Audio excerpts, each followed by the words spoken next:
जब जब श्री कृष्ण का नाम लिया गया है, ऐसा कभी नहीं हुआ कि राधा जी का नाम न लिया गया हो। श्री कृष्ण को अमूमन भक्त राधे कृष्ण कहकर पुकारते हैं, क्योंकि यह दो शब्द, ये दो नाम सिर्फ एक दूसरे के लिए बने हैं और इन्हें कोई अलग नहीं कर सकता। लेकिन तब क्या हुआ था जब कृष्ण को राधा को छोड़कर जाना पड़ा? बिना कृष्ण के आखिर राधा कैसे रही होगी? ये सवाल ही मन में व्याकुलता पैदा कर देता है। आज हम राधा के जीवन के वो पन्ने पलटने जा रहे हैं जिसके बारे में हम में से ज्यादातर लोगों को कुछ नहीं पता होगा। कृष्ण से राधा और राधा से कृष्ण को कोई जुदा नहीं कर सकता, लेकिन हालात और वक्त ने इन्हें भी नहीं बख्शा। यह हम सभी जानते हैं कि कृष्ण का बचपन वृंदावन की गलियों में बीता। नटखट नंदलाल अपनी लीलाओं से सभी को प्रसन्न करते तो कुछ को परेशान भी करते, लेकिन कृष्ण के साथ ही वृंदावन की खुशियां थी। कृष्ण ने अपनी बांसुरी की मधुर ध्वनि से अनेकों गोपियों का दिल जीता, लेकिन सबसे अधिक यदि कोई उनकी बांसुरी से मोहित था तो वो राधा थी। लेकिन राधा से कहीं ज्यादा प्यार कृष्ण उन्हें करते थे। राधा कृष्ण से उम्र में 5 वर्ष बड़ी थी, लेकिन फिर भी इस बात का फर्क न कृष्ण को पड़ा और न ही राधा को। राधा वृंदावन से कुछ ही दूरी पर रैपली नामक गांव में रहती थी, लेकिन रोजाना कृष्ण की मधुर बांसुरी की आवाज से वो खिंची चली आती थी। कृष्ण का जीवन भी साधारण नहीं था। धीरे धीरे वह समय निकट आ रहा था जब कृष्ण को वृंदावन छोड़कर मथुरा जाना था। कृष्ण के दुष्ट मामा कंस का अत्याचार चरम सीमा पर पहुंच चुका था और एक दिन कंस ने उन्हें और उनके भ्राता बलराम को मथुरा आमंत्रित किया, और इसी बात से वृंदावन नगरी में सभी के भीतर एक डर पैदा हो गया। वृंदावन में मानो जैसे मातम सा छा गया था। मां यशोदा तो परेशान थी क्योंकि उनका दिल का टुकड़ा उनसे दूर जा रहा था, लेकिन कृष्ण की गोपियां भी कुछ कम उदास नहीं थी। दोनों को लेने के लिए कंस के द्वारा रथ भेजा गया, जिसके आते ही सभी ने उस रथ के आसपास घेरा बना लिया, यह सोचकर कि कृष्ण को नहीं जाने देंगे। उधर कृष्ण को राधा की चिंता सताने लगी थी और वे सोचने लगे थे कि जाने से पहले एक बार राधा से मिल ले। मौका पाते ही वे छिपकर वहां से निकल गए और फिर उन्हें राधा मिली, जिसे देखते ही वे कुछ कह न सके।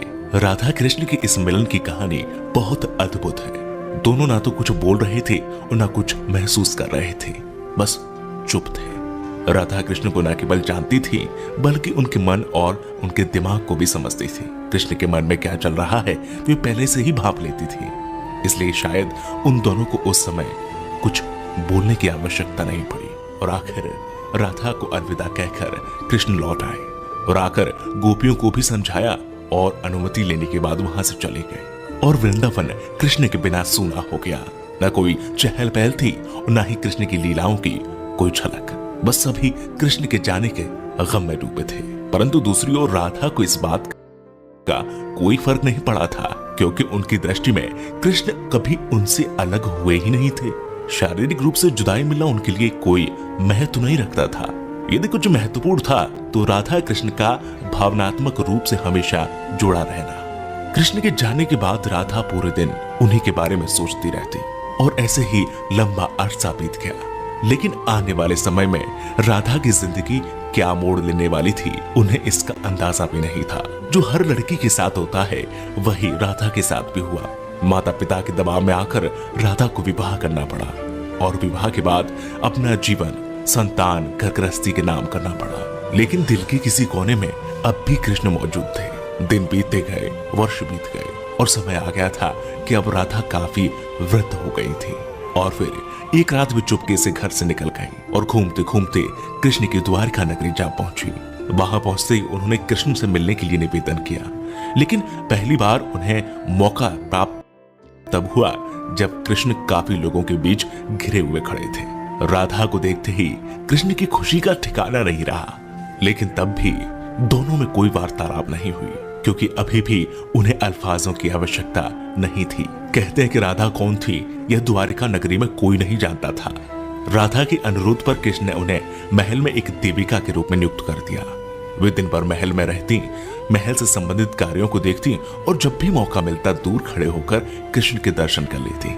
लेकिन फिर भी न जाने क्यों राधा में धीरे धीरे एक भय पैदा हो रहा था, जो बीतते समय के साथ बढ़ता चला गया और उन्हें फिर से कृष्ण से दूर जाने का डर सता रहा था। उनकी भावनाएं उन्हें कृष्ण के पास नहीं रहने देती। साथ ही बढ़ती उम्र भी अब उन्हें कृष्ण से दूर ले जा रही थी। और आखिर एक शाम महल से वो चुपके से निकल गई और न जाने किस ओर चलती। वह नहीं जानती थी कि वह कहां जा रही है, आगे मार्ग पर क्या मिलेगा, बस चलती जा रही थी। परंतु कृष्ण तो भगवान है, वे सब जानते थे, इसलिए अपने अंतर मन में भी जानते थे कि राधा कहां जा रही है। फिर वह समय आ गया जब राधा को कृष्ण की आवश्यकता पड़ी। वह अकेली थी, बस किसी तरह कृष्ण को देखना चाहती थी। और जैसे ही यह तमन्ना उनके मन में आई, कृष्ण उनके सामने प्रकट हो गए। कृष्ण को अपने सामने देखकर राधा खुश हो गई। परंतु दूसरी ओर वह समय निकट आ गया था जब राधा अपने प्राण त्याग कर दुनिया को अलविदा कहना चाहती थी। कृष्ण ने राधा से प्रश्न किया, कहा कि वे उनसे कुछ मांगे, लेकिन राधा ने मना कर दिया। कृष्ण ने फिर से कहा कि जीवन भर राधा तुमने मुझसे कभी कुछ नहीं मांगा। कृष्ण के अनुरोध पर राधा ने उनसे आखिरी बार बांसुरी बजाने के लिए कहा और कृष्ण बिना देरी किए बांसुरी को निकाला और बेहद मधुर धुन बजाने लगे।